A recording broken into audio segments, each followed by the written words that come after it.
Suami itu bisa sayang sama istri bagaimana juga istrinya kepada suami. Kenapa sih perempuan paling sering di hatinya didudukin sama syaitan? Kenapa?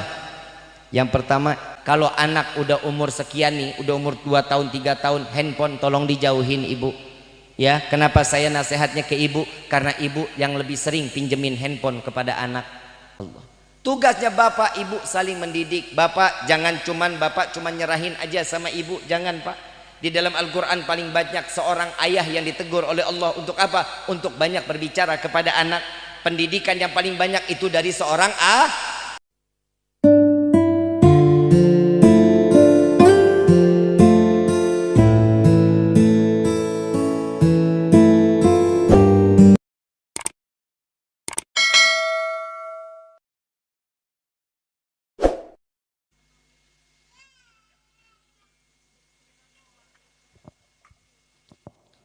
Bismillahirrahmanirrahim. Assalamualaikum warahmatullahi wabarakatuh. Saya mau ngebahas mawaddah, boleh? Boleh nggak? Kalau nggak boleh juga tetap gue bahas. Lah mic-nya ada di tangan gua. Ibu bapak yang dirahmati oleh Allah. Ada orang cinta karena harta, ada orang cinta karena rupa, ada orang cinta karena jabatan, ada orang cinta karena nafsu. Nah ini nih, rumah tangga kita ada di bagian mana? Sakinah, mawaddah, warahmah, atau enggak ada ketiga-tiganya? Pengen ngasih nasihat untuk calon suami dan yang sudah menjadi suami, boleh? Boleh? Soalnya di sini banyakkan perempuan. Gue ceramah nggak di mana, semua isinya perempuan. Padahal kan gue tiap ceramah gue jelek-jelekin perempuan mulu. Betul nggak? Betul emang. Saya pasti kalau ceramah saya tempelengnya perempuan. Tapi kenapa yang datang seringnya perempuan? Woi, Bu, Bu. Di depan gue mak-mak semua lagi. Saya bingung Pak, tiap kali ceramah yang di depan tuh perempuan Pak. Kadang bikin deg-degan.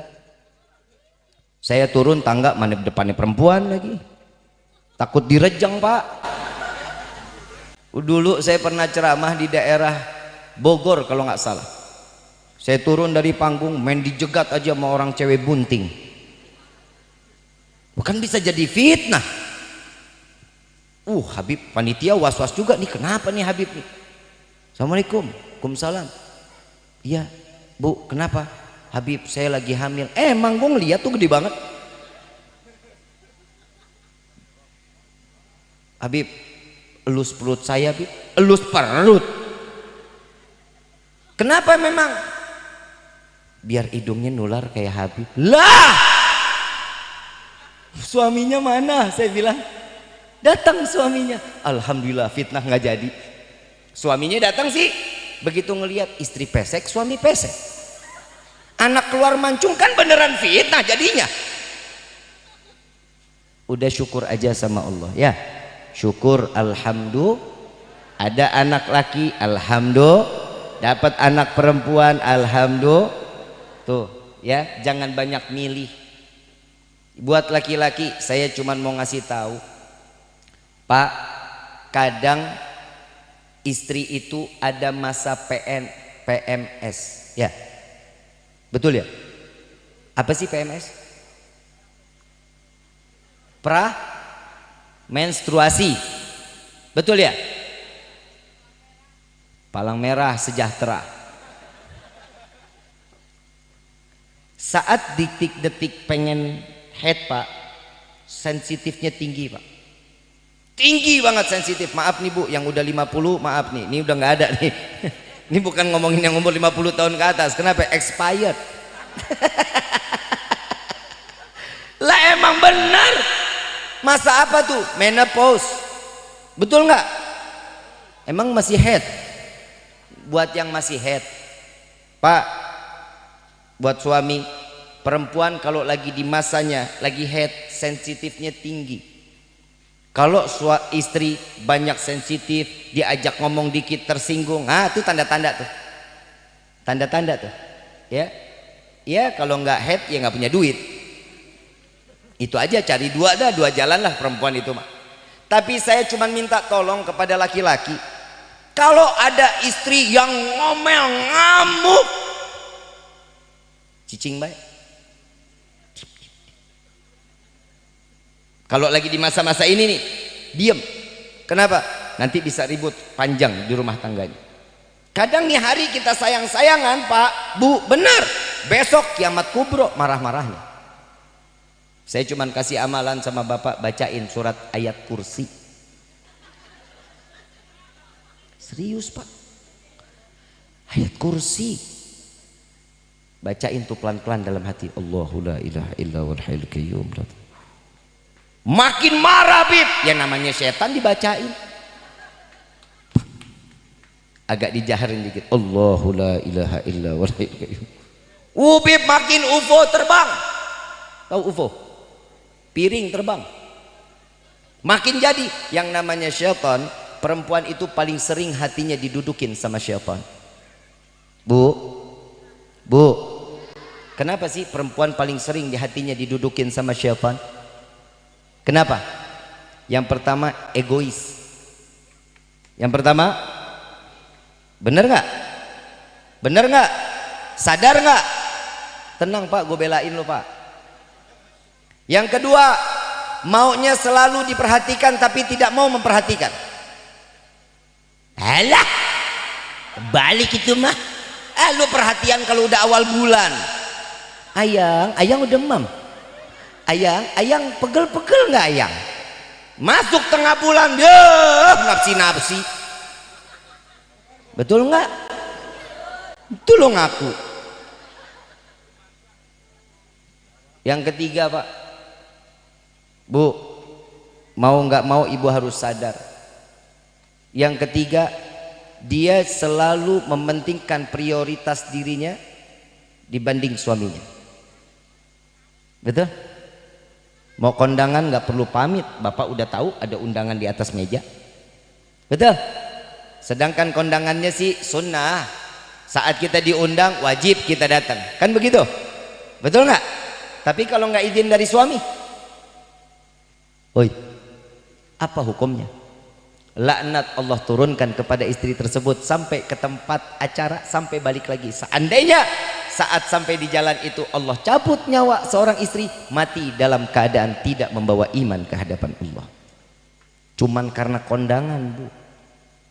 Oi, cicing baik, serem, takut, besok mulai izin sama suami ya Bu. Suami itu bisa sayang sama istri bagaimana juga istrinya kepada suami. Bu, dikasih nafkah Bu? Dikasih nafkah nggak? Zahir wa batin dikasih nggak? Jasmani sama rohani dikasih nggak nafkahnya? Kok lu takut-takut ngomongnya? Dikasih nggak? Dikasih. Ibu ngebalesnya apa? Hah? Apa? Tadi Habib Muhammad bilang apa? Pegangan tangan seorang suami sama istri, berapa Allah berikan kebaikan? 20. Dua? Mau nggak yang lebih di atas ini? Mau nggak? 7 pintu surga dibuka terbentang lebar buat seorang istri. Mau? Minta duluan nih malam. Benar-benar ini ada loh di dalam kitab, di kitab Duratun Nasihin ada. Jika seorang istri meminta jatahnya lebih dulu ini malam, 7 pintu surga dibentang lebar. Berani nggak minta duluan? Gak berani. Nah ini kan laki, malu lah. Pak, saya mau nanya, tugasnya istri kan jadi pelacur ya Pak, betul nggak Pak? Dengerin nih baik-baik. Tugas istri itu jadi pelacur, pelayannya seorang suami. Paham bu? Bib, jangan mau dilayanin mulu dong, tapi ngelayanin kami. Oke, take and give. Orang Kadu Agung mah ngomongnya begitu. Saling memberi, saling menerima dong. Betul nggak? Kalau rumah tangga saling memberi, saling menerima, selamat rumah tangga kita kok. Ada lagi, ibu mau diangkat nggak derajatnya oleh Allah? Seorang istri, nih ada lagi di dalam kitab Duratun Nasihin. Surga mah paling gampang sebenarnya buat istri kalau mau. Jika seorang istri mencucikan pakaian suami, dengar baik-baik. Oi. Jika seorang istri mencucikan pakaian suami, maka Allah akan mengangkat kehidupannya. Dosanya diampuni oleh Allah sebanyak 7.000 dosa diampuni oleh Allah. 7.000 derajat diangkat oleh Allah. Tuh, dapat pahalanya 7.000. Mau enggak? Tapi masalahnya sekarang tuh yang naik derajatnya bukan istri. Samsung, Changhong, LG. Betul enggak? Mesin cuci. Emang bener. Lagi mana orang ambil baju masukin aja ke mesin. Kucek dulu, kucek. Tangannya gunain. Buat apa? Buat manfaat. Inilah yang akan menjadi saksinya kelak di yaumil kiamah. Kenapa? Bukti perhatian seorang istri kepada suami. Bapak malu nggak Pak ngebantu ibu urusan rumah tangga? Nabi SAW sebaik-baiknya seorang suami yang selalu meringankan beban seorang istri. Betul nggak bu? Senang bu dibantuin bapak? Tiap hari dibantuin?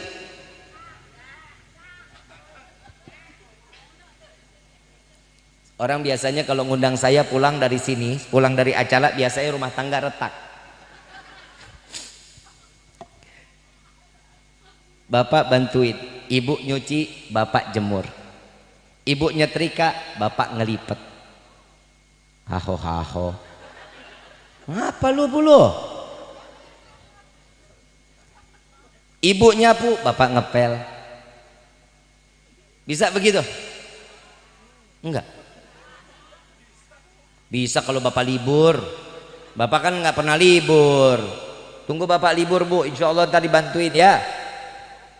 Insya Allah. Kenapa? Inilah rumah tangga yang diajarkan oleh baginda Rasul Sallallahu Alaihi Wasallam. Ini loh keberuntungan orang yang berumah tangga. Makanya tadi Habib Muhammad juga ngomong, orang yang jomblo mah ngenes.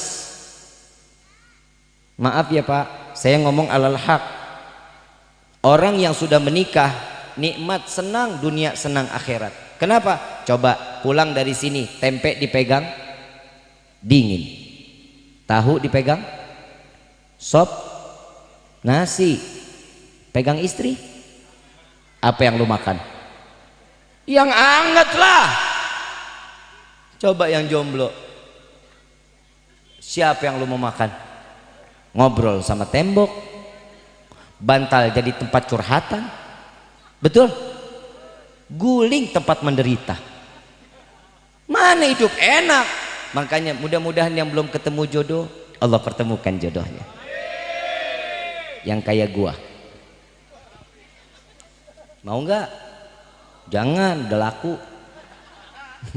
Insya Allah yang lebih lagi, yang lebih baik, yang lebih soleh, yang lebih alim, yang lebih. Saya lagi bingung Pak, kalau perempuan nyarinya mah yang ganteng Pak. Ganteng, kaya, soleh. Lah, emang lu bidadari? Perempuan, laki-laki juga ada tujuan hidupnya. Yang cari yang perempuan yang gimana? Yang cantik, yang kaya. Ini omongan Nabi lu, bukan omongan saya. Cantik, kaya, untuk apa? Memperbaiki keturunan. Betul? Betul? Tapi kalau nggak dapet yang cantik gimana Bib? Nggak dapet yang kaya? Cari akhlaknya. Akhlaknya baik, seorang istri baik, insya Allah rumah tangganya aman. Orang yang berumah tangga mah belum tentu aman. Kenapa? Kalau nggak didasari dengan iman. Orang berumah tangga menikah itu untuk membawa kehidupannya untuk ke jalan yang bertakwa, makin bertakwa, tambah ibadah, menjalankan sunnah-sunnah Nabi. Maka inilah yang dikatakan sakinah, mawaddah, dan juga mendapatkan rumah ini seperti baiti jan, rumahku surgaku. Banyak anak, banyak rezeki. Ngomongin dari sekarang, Neng mau punya anak berapa? 15 kah? 20? Lah, emang apa Bu? Bu, nggak mau punya anak banyak? Hah? Capek? Lah emang tugasnya perempuan. Emang nggak enak sih, tidur nyamping nggak enak, kanan kiri nggak enak, celentang ngap, betul ya? Apalagi tengkurap kayak ayunan. Tapi Nabi SAW mengatakan banyak anak banyak rezeki. Pak, saya boleh ngomong nggak Pak? Ini keluarga saya ya Pak. Saya ngomong keluarga saya. Saya punya kakek punya istri 4 Pak. Saya punya kakek, istrinya 4. Punya anak 26. Dari 4 26. Punya cucu 94. Cicit 109. Dengarnya senang nggak? Senang nggak dengarnya? Kalau diundang tuh satu keluarga penuh di tempat. Betul? Berkah. Ada yang jadi dai, ada yang pengusaha, ada yang kontraktor. Kan berkah. Alhamdulillah. Coba datang ke orang tua punya anak banyak, ya kita nggak usah banyak-banyak dah, 10 aja lah anak kita. Begitu mau datang Idul Fitri, Ramadan datang bawa besek. Yang ibu lagi ke pasar, bapak didatengin sama anak pertama, Pak ini ada uang sedikit Pak, 1 juta. Yang 1 juta lagi tolong Pak titipin buat ibu. Ibu lagi kemana Pak? Ibu lagi jalan ke pasar. Ya udah Pak kirim salam, saya ada kerjaan. Anak kedua datang lagi, nih Pak ada rezeki lagi. Pak nih buat bapak 1 juta, buat ibu 1 juta. Yang uang ibu semua dikumpulin di bawah bantal. 10 anak datanglah ini ibu. Assalamualaikum, waalaikumsalam. Ya Allah Bu, tadi anak-anak pada datang tapi buru-buru nggak sempat nungguin ibu. Oh iya alhamdulillah tuh ada titipan di bawah bantal. Begitu dilihat nangis si ibu. Ditanya sama si bapak, Bu apa yang ditangisin kok bukannya senang? Anak-anak perhatian. Saya nyesel punya anak cuma 10, coba 20. Kan 20 juta. Alhamdulillah. Tuh Bu, ibu bapak doain anak nggak? Doainnya apa?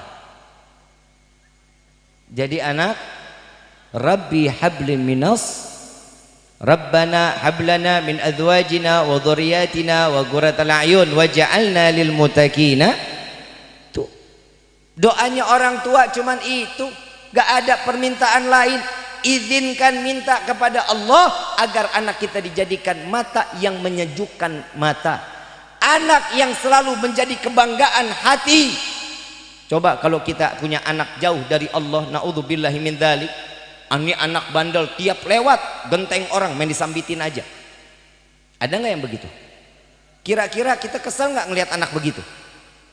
Yang ditanya siapa? Kalau ada anak pintar, anak rajin, anak akhlak, ya Allah nak bager sahanamina. Betul? Namanya siapa? Tinggalnya di mana? Ini pertanyaannya. Sekolahnya di mana? Itu pertanyaan anak baik, anak pintar. Tapi kalau sudah ketemu anak yang bandel, ini anak-anak siapa sih? Tuh pertanyaannya beda. Betul apa enggak? Didik anak kita untuk selalu dekat kepada Allah. Tugasnya bapak ibu saling mendidik. Bapak jangan bapak cuman nyerahin aja sama ibu, jangan Pak. Di dalam Al-Quran paling banyak seorang ayah yang ditegur oleh Allah untuk apa? Untuk banyak berbicara kepada anak.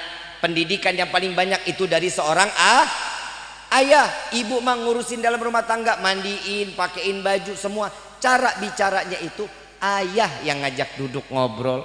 Kalau anak cerita, anak umur 1 tahun, 2 tahun, 3 tahun, kalau ngomong kan semau-mau enaknya dia.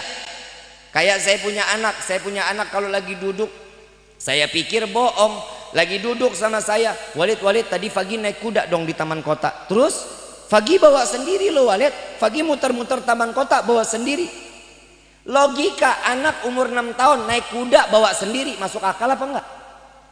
Saya mah dengerin aja. Oh iya nak, hati-hati kan di sana banyak angkot, jangan sampai ketubruk angkot. Enggak Walid, ntar kalau ada angkot Fagi ke kiri, kalau enggak ada Fagi ke kananin lagi. Oh emang bisa nak? Saya mah anak cuman dengerin aja. Subhanallah, yang khidmah ikut sama dia videoin, Bib emang bener Bib Fagi bawa sendiri. Allah, mules saya semulus-mulusnya. Ceritanya pikiran saya bohongan, ternyata benar. Pak, tugasnya seorang bapak dengerin cerita seorang anak. Dia mau cerita apa aja dengerin. Kenapa? Bapak akan dihormati kelak saat dia dewasa. Bapak selalu ada di dalam hatinya. Bapak paling jauh dari anak, tahu saya, karena hidupnya banyaknya di luar, di rumahnya jarang. Betul nggak? Yang lebih banyak ibu apa bapak? Ibu. Bapak jarang pulang, kadang pulang udah capek tidur. Besok ketemu anak cuman mau jalan sekolah, selesai pulang sekolah ini anak madrasah, bapak masih kerja.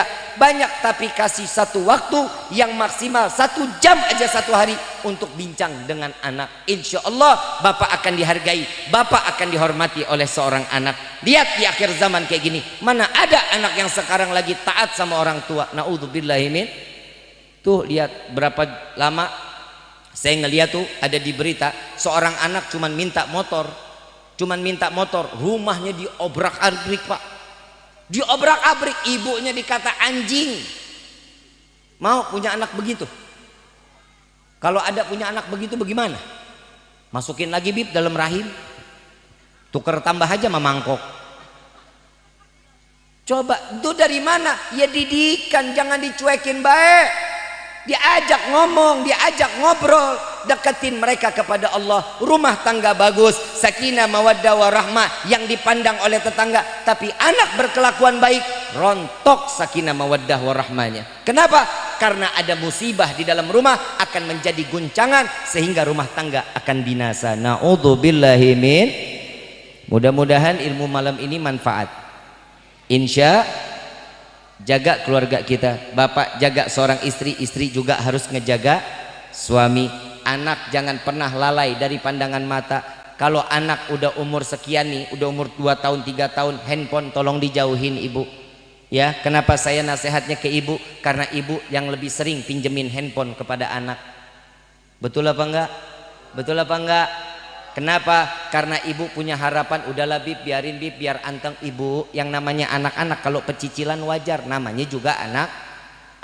Kalau orang tua, bapak diajak makan, Pak yuk makan, enggak, ibu kejar dulu, kan bapak PA.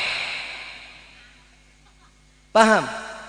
Kasih suapan dulu. Kan kita sering nganterin anak kita naik sepeda jalan terus, kita ya Allah kemana anak kita ikutin, capek jadi orang tua. Iya, tapi hasil nanti pendidikannya, lihat orang dulu sama orang sekarang, pendidikannya beda apa sama? Beda. Kenapa? Coba kalau dulu Pak, ingat gak bapak pernah main gangsing Pak? Pernah main gangsing? Anak sekarang ada yang main gangsing Pak? Mobile Legend, FF, PUBG, sarua aing juga. Betul nggak? Tuh, kalau dulu kita ngeliat tuh batang pisang bisa jadi kuda-kudaan, anak sekarang jadiin apa? Liwat. Betul nggak? Manfaat kagak. Kalau dulu kita ngeliat apa, kulit jeruk Bali, bener bisa jadi kura-kuraan. Ingat gak Pak? Ngeliat gudang garam, dusnya gudang garam, jadi mobil-mobilan yang ditarik, bannya ban dari kerop disolasiin. Ingat nggak? Anak sekarang ada yang begitu. Boro-boro. Imajinasinya udah dikuras sama hand tuh, nggak ada kreativitasnya, udah jauh dari kreativitas. Coba kalau seandainya kita kembalikan kayak dulu, Bib, udahlah kalau udah zaman sekarang mah udah susah. Ya udah, sekarang bagaimana caranya? Kasih batasan waktu seorang anak untuk pegang handphone. Jika hari libur silahkan dia pegang, jika hari sekolah tarik lagi. Orang tua jangan kalah adatnya sama anak. Kalau anak marah-marah, sampein baik-baik, Ya, jangan pernah dipukul, jangan pernah diapa-apain. Yang penting kasih tahu nasihat yang baik yang masuk ke dalam akalnya dia. Insya saya bukan ngebagusin anak saya. Ibu boleh lihat kalau ibu bapak main ke rumah saya, bapak nggak bakal pernah ada waktu ngelihat anak saya pegang handphone, nggak akan pernah ada waktu. Nggak akan. Umurnya udah 6 tahun pak, sampai sekarang nggak pernah megang handphone. Fasilitas kasihin, mainannya dia kasih, mau sepeda main sepeda, mau naik kuda lebih baik daripada main handphone. Betul apa betul? Tuh, kita kasih kemanfaatan kehidupannya, dia mau main silakan. Kalau orang sudah anak megang handphone, jatah mainnya habis, nanti bandelnya udah gede, mau apa enggak? Naudzubillahimin. Pokoknya yang terakhir doa buat anak yang terbaik, insya Allah semua anak-anak kita menjadi anak yang saleh salehah. Amin ya rabbal. Wal afu minkum. Wassalamualaikum warahmatullahi wabarakatuh.